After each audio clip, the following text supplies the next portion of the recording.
the reviews are in, and the summit between Donald Trump and China's leader Xi Jinping was a huge success for China. Donald Trump's profound political weakness is now on full display for the entire world to see as Donald Trump leaves China largely empty-handed and parroting the talking points of China's authoritarian leadership. During the trip, Donald Trump took to his favorite network, Fox News, for an exercise in flattery. We have a friendship, really. He's a tremendous leader. He's been here a long time, very powerful, very strong. There's no doubt about it. I say about him that if you went to Hollywood and you looked for a leader of China to play a role in a movie, central casting. He's central casting. You couldn't find a guy like him. Even his physical features, you know, he's tall, very tall. I'll get criticized. They always criticize me when I say good things about certain leaders, and this one.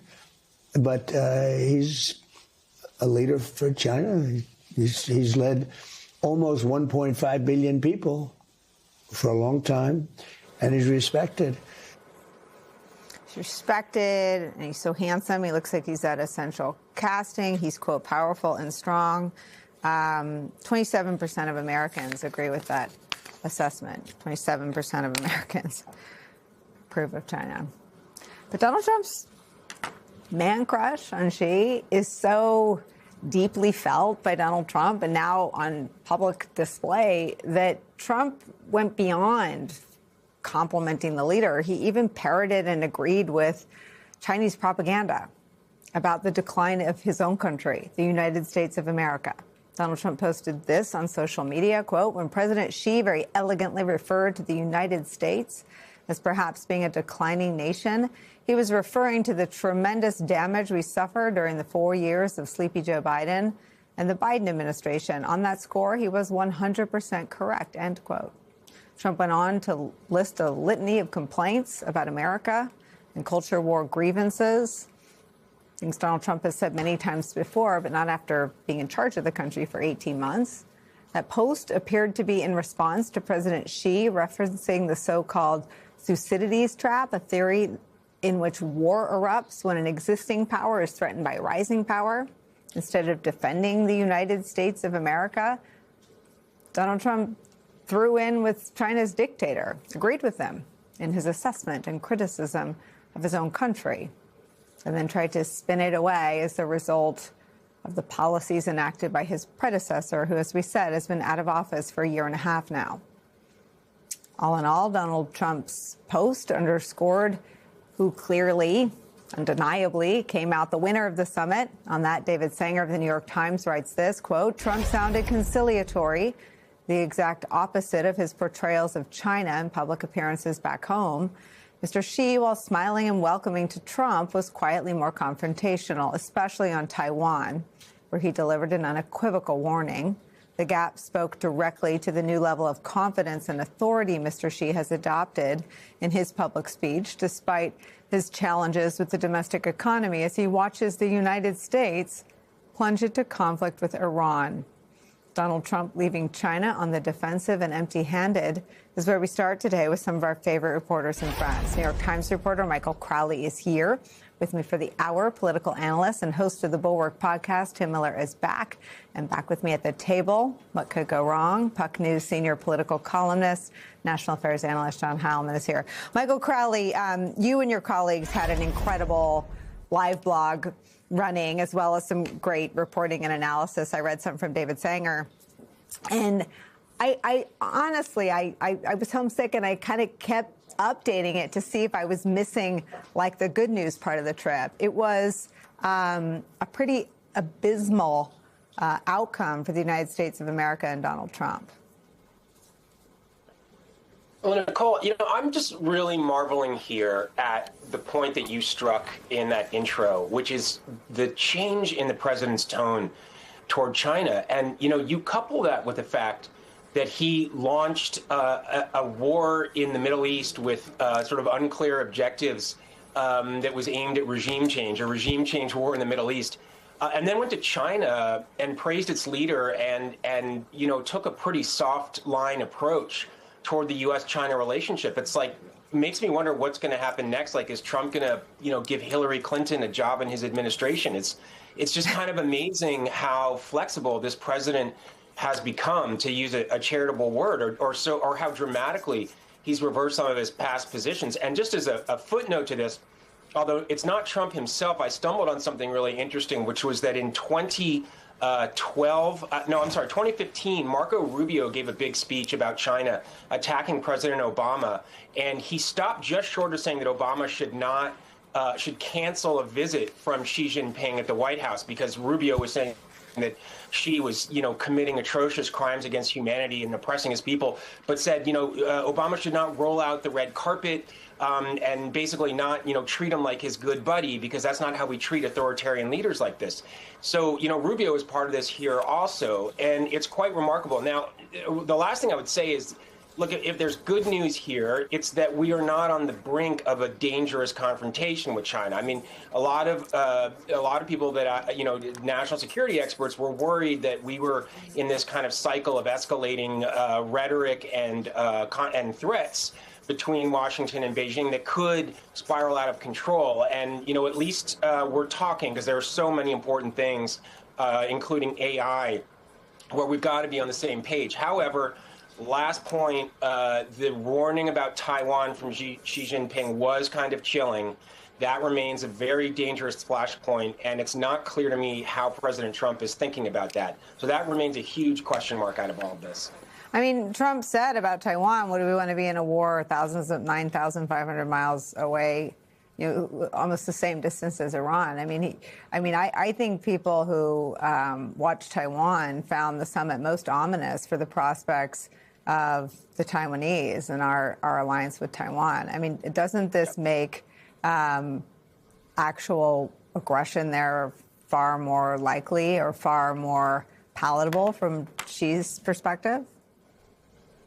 Yeah, it may well. It's an incredibly complicated issue, that involves, among other things, this chip manufacturer on the island that no one can afford to see heavily damaged or destroyed, because this one, the whole global economy basically depends on this one factory. But maybe if Xi Jinping thinks that President Trump is not going to put up any kind of a fight, he can roll in and take it, and that makes it safer. I do think that what the president says and what he would actually do in a circumstance like that might not be the same thing. I just think it's very difficult to predict. Having said all that, I think that people in Taipei have got to be pretty freaked out right now about how President Trump is messaging, because you'll recall on several occasions when President Biden was asked what he would do if China made a move on Taiwan, Biden broke with official U.S. policy, which is to remain ambiguous and to say that he would come to Taiwan's defense. The White House walked it back, but Biden did it 3 times, which led me to believe that Biden was kind of playing a little bit of a wink and nod game there. Definitely not what Trump is doing. Let me show you, because we're at a moment where Trump's approval rating drops a little bit every week, I want to show you how sort of the culture shapers assess the trip. This is from The Daily Show. President Xi said that he hoped the two countries could avoid the so-called Thucydides trap. It's a historic reference about a great power being threatened by the rise of another. Damn it, Xi! You're going to hit President Trump with the Thucydides trap? Now you're making his brain go up a flight of stairs.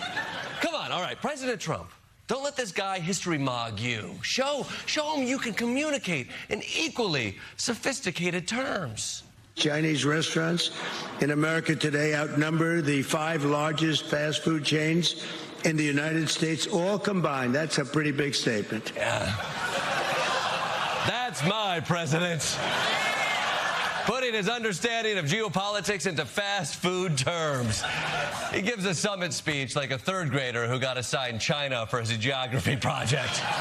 In conclusion, China is a land of contrasts, and I brought Panda Express for everyone.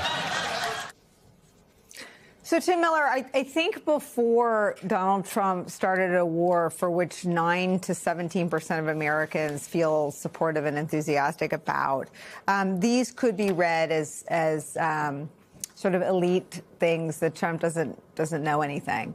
I think that now that his ignorance of geopolitical dynamics and his weakness on the world stage has cost the lives of 13 American service members, and a war in Iran for which there's no explanation, no articulated end game, and gas is going up by the day. I think his weakness on the world stage is a different political calculation. How do you see this trip sort of fitting into an increasingly troubling narrative for him? And Nicolle, we're singing from the same hymn book like usual today, because that's exactly where I was going to go with this. I think that because of what is happening in Iran, like the whatever you want to call this, confab, the summit, the non-result of the summit is actually worse than what we just laid out, right? Like if you removed Iran from the equation, it would have still been a pretty humiliating summit. I mean, Trump ran on being a China hawk. He's got a lot of alleged China hawks around him, like Mike Waltz and Rubio, et cetera, as Michael Crowley pointed out.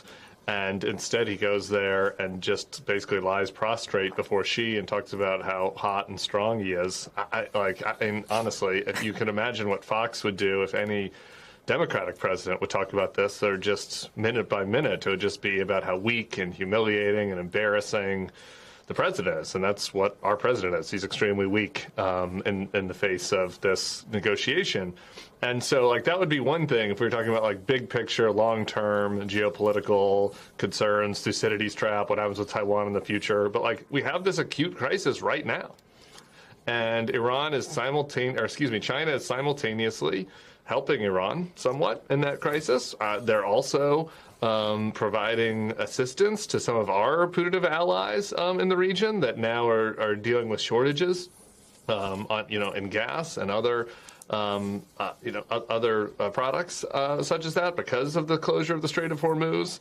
There have been multiple articles by Mike's colleagues at the Times and the Wall Street Journal and others about experts about how China is taking this moment of our demonstrated weakness in Iran to kind of increase its footprint around the globe.